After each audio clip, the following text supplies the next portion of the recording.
No. Judith Omondi, Ramogi TV. Familia moro Naivasha manyo ratiro bang' ka wuodgi ne osandi kendo hiny tok nyange mane otimne. Sand makamano yangore ne weye gi songa ma ochuo wito nyalo mare mar loso. Rabarano yangore ni sani ni kod pek mar nengo thieth mare kabinde osemedore nyaka $1.5 million.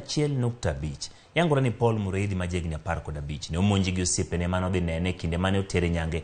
Ne gigoyo wiyo bindi kar yor nyiso chier mare.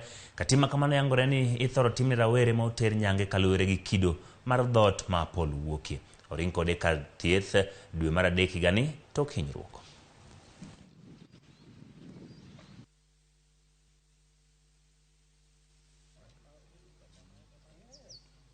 Mimi hata wakati tuliingia huko sikuona mtoto tena. Ndio mtoto alikuwa hali mbaya. Mambo ya bill ama pesa yenye tulikuwa tumeongea 100 tuwekelee. Mimi hiyo hawakuuliza juu walipeleka huyu mtoto alikuwa hali mbaya, walikuwa anasema hii mtoto tukishindwa na kufanya hivyo, huyu mtoto atatuacha. Lakini Mungu mzuri, Mungu akatusaidia sana. Akatupeleka mpaka huko. Tukafika huko wakamshughulikia. Wakapeleka kwa dieta. Kwa dieta wakamfanya akapasua kichwa. Wakati walipasua kichwa ndio sasa walimpeleka huko nini? Walimpeleka ICU. Mguu hatembei, mkono hawezi shika kitu.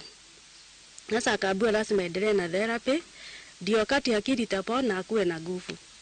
Tukaona kumtoa hapa mpaka district therapy gari ni 1,500 kila siku. Ndio tukaenda tukatafuta daktari wa kukuja kwa nyumba. Huyu daktari alikuwa anatuitisha 5,000 kila wiki. Sasa ilifika mahali sisi tukauza kondoo zenye tulikuwa nazo zikaisha, tukauza kuku zikaisha. Sasa tukaona hatuna namna, tukakaa hivyo. Huyu mtoto alikuwa anatumia madawa. Hizo madawa tukashindwa kununua. Kwa hivyo mimi naomba kama niba wa hii boma tusaidie huyu mtoto apate usaidizi. Kauke gwenge mag Naivasha